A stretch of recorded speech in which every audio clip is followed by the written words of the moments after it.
Have you ever wondered why cash is sometimes debited and sometimes credited? It's simpler than you think. Hi everyone. In today's video, we're going to understand one of the most basic but confusing accounting concepts: when cash is debited and when it is credited.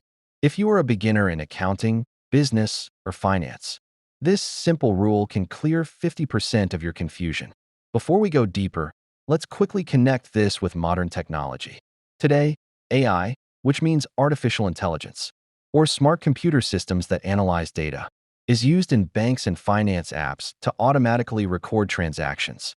But even AI follows the same basic accounting rule: debit what comes in, credit what goes out. For cash, this rule is very simple. Let's break it down. When cash comes into your business, it is debited. Example: you receive 10,000 Indian rupees from a customer.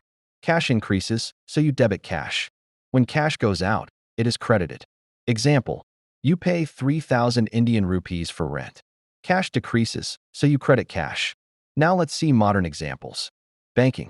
When salary is deposited into your bank account, your bank balance increases. That means cash is debited in accounting terms.